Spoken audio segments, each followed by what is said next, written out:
Les organismes que nous produisons sexuellement doivent mettre leurs gènes ensemble. Pour ce faire, ils mettent leur matériel génétique dans des cellules spécialisées appelées des cellules sexuelles. Ce que tu vois ici est une cellule appelée le spermatozoïde. Spermatozoïde. La cellule sexuelle des hommes. Le seul objectif du spermatozoïde, son unique raison d'être, est de transférer le matériel génétique de l'homme dans la cellule sexuelle de la femme, appelée l'ovule ou l'ovocyte de son nom scientifique. Donc le spermatozoïde a des caractéristiques qui lui permettent de réaliser ce job. C'est en fait une sorte de petite torpille. Tu peux vraiment l'imaginer comme une petite torpille, avec cette tête pointue, ce qui lui permet d'avancer vers l'avant. À l'arrière, il a une queue qu'on va appeler le flagelle.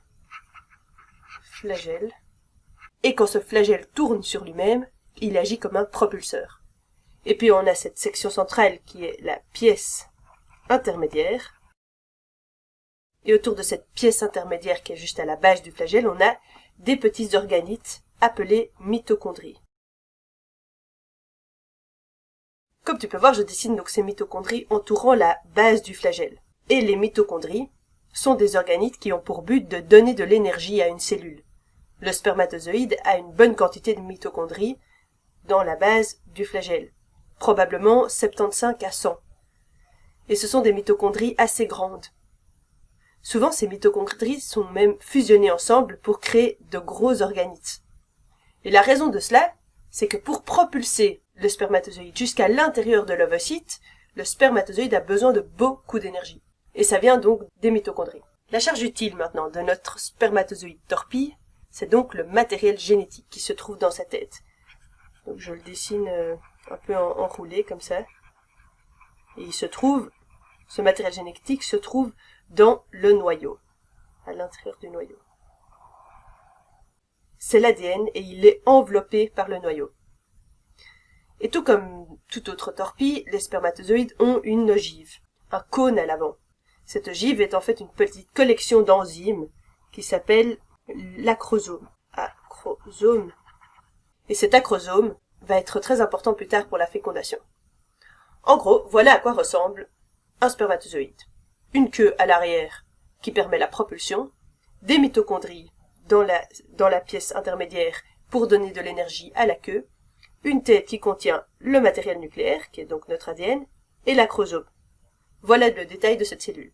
Elle est conçue pour bouger rapidement et atteindre l'ovocyte. Rien de plus. Maintenant, comparons avec l'ovule. Donc ici on a l'ovule, l'ovocyte. Et la première chose qu'on peut constater, c'est que cet ovocyte est rond, contrairement à la forme de torpille qu'a le spermatozoïde. Ce n'est pas une cellule conçue pour bouger activement, comme le spermatozoïde. La deuxième chose, c'est que cet ovocyte est beaucoup plus grand que le spermatozoïde. Si grand, en fait, qu'il est parfois même possible de le voir à l'œil nu. Donc si on veut comparer avec le spermatozoïde, on va zoomer. On va dessiner maintenant notre petit spermatozoïde. Comme un petit point là. Donc, comparé au spermatozoïde, l'ovocyte est environ 10 000 fois plus grand. Et tout comme le spermatozoïde, l'ovocyte a un matériel génétique, que tu peux voir ici, prêt à être partagé, prêt à se combiner lors de la fécondation. Il est également dans le noyau. Tu as peut-être remarqué donc ce revêtement ici tout autour, c'est une structure vraiment importante appelée la zone pellucide. Zone pellucide. La zone pellucide est d'une large couche de glycoprotéines qui se trouve à l'extrémité donc de l'ovocyte. Des glycoprotéines. Les glycoprotéines sont donc des protéines composées de plusieurs branches glucidiques. Ça ressemble donc un peu à un petit arbre, avec des branches, ou comme une longue branche qui partirait de ce bord de l'ovocyte. Il y en a beaucoup tout autour, et ainsi ça forme cette couche de protection épaisse que le spermatozoïde doit traverser. Le bord de l'ovocyte s'appelle la membrane plasmique. La membrane plasmique. Membrane plasmique. Une fois que le spermatozoïde dépose son matériel génétique au-delà de cette membrane, la fécondation a lieu. Il y a encore toute une série de structures à l'intérieur du cytoplasme de l'ovule, donc ici autour du noyau. Souviens-toi que l'ovule, l'ovocyte, est vachement grand. Je vais dessiner ces structures, et en fait ce sont de nouveau des mitochondries, qui sont ici à l'échelle tout petit. Souviens-toi que le spermatozoïde avait entre 75 et 100 mitochondries à la base du flagelle pour fournir de l'énergie et lui permettre de bouger. Eh bien l'ovocyte a également des mitochondries et d'autres types d'organites. L'ovocyte étant grand, il a en fait entre 100 000 et 200 000 mitochondries.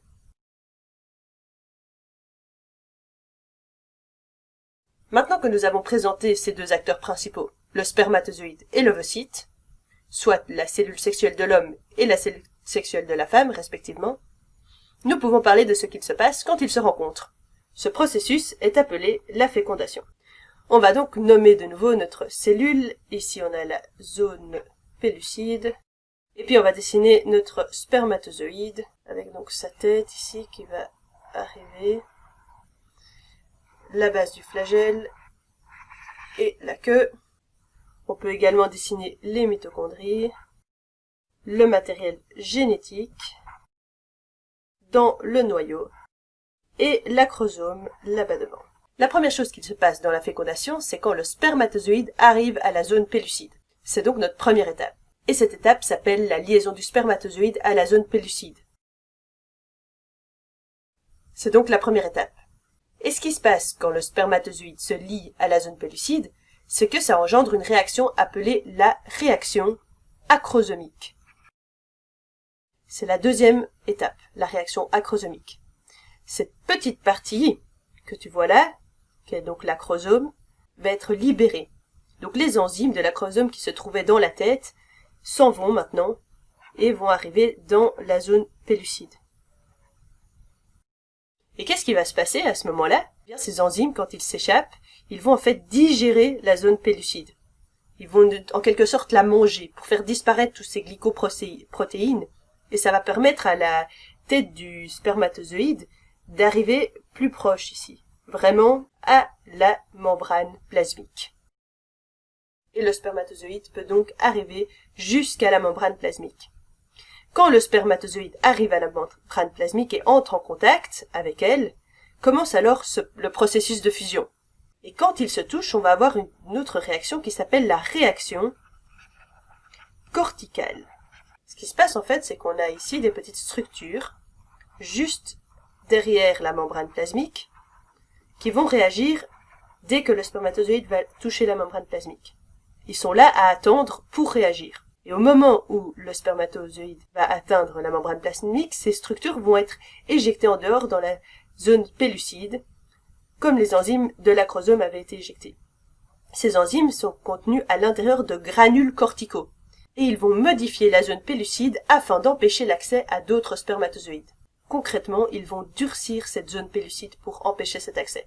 Donc dans notre cas, on a un spermatozoïde qui est entré, qui a enclenché la réaction corticale, et du coup, si d'autres spermatozoïdes veulent entrer par un autre côté de l'ovocyte, ils vont être rejetés. Ils vont rebondir sur la membrane, et ils ne pourront plus s'attacher à la zone pellucide modifiée par les granules corticaux. Cela s'appelle le blocage de la polyspermie. Poly, c'est pour plusieurs, spermie, donc pour spermatozoïdes. C'est un concept vraiment important. Ce que nous ne voulons pas, c'est que plus d'un spermatozoïde envoie du matériel génétique dans l'ovocyte. Parce qu'on aurait alors une cellule avec une contribution singulière de la maman, mais 1 à 2 ou 3 ou même 100 contributions du matériel génétique du papa. Et ça ne fonctionnerait pas. Tu finirais avec plein de sortes de problèmes, comme par exemple le zygote qui échouerait lors de la division. Ça peut arriver de temps à autre et ça entraîne que le zygote échoue. Mais dans la plupart des cas, grâce à l'action des granules corticaux sur la zone pellucide, les autres spermatozoïdes ne peuvent pas entrer et ils rebondissent quand ils arrivent au bord de la cellule. Donc là maintenant, on a un spermatozoïde qui a fait tout ce chemin et qui est arrivé à la membrane plasmique de notre ovocyte. Il s'est donc lié à la membrane, l'acrosome est parti, il a fait son job, on peut donc effacer tout ça. Les granules corticaux ont été libérés, ils ont empêché les autres spermatozoïdes d'entrer, et ce qui se passe maintenant, c'est que la membrane plasmique de chacune de nos cellules, spermatozoïdes et ovocytes, vont fusionner, ce qui permet à toute cette structure d'entrer. Tout le matériel génétique qui se trouvait à l'intérieur du noyau va pouvoir se diffuser dans l'ovocyte. Une fois qu'on a la fusion du matériel génétique, on a donc la fécondation. Pour récapituler, Retournons à notre image zoomée de notre spermatozoïde. On peut voir que c'est une structure mobile, conçue pour apporter du matériel génétique de l'homme à l'ovocyte de la femme. Il a des mitochondries qui lui donnent de l'énergie, il a une tête avec une charge utile qui est le matériel nucléaire, l'ADN, et une pointe avec une ogive qu'on appelle l'acrosome. L'ovocyte est une cellule géante en comparaison. Elle a une couche de glycoprotéines spécialisées à l'extérieur qui a une série de caractéristiques bien spécifiques, et ensuite le cytoplasme, cette partie qui entoure le noyau et qui contient les mitochondries. Le processus de fusion de spermatozoïde et l'ovocyte s'appelle la fécondation. D'abord, le spermatozoïde se lie à la zone pellucide, aux glycoprotéines. On a ensuite une réaction acrosomique, et ensuite une réaction corticale qui empêche plusieurs spermatozoïdes d'entrer en même temps. Une fois que tout ça est fait, on a le matériel génétique qui est transféré, et ça c'est l'étape numéro 4, le transfert du matériel génétique.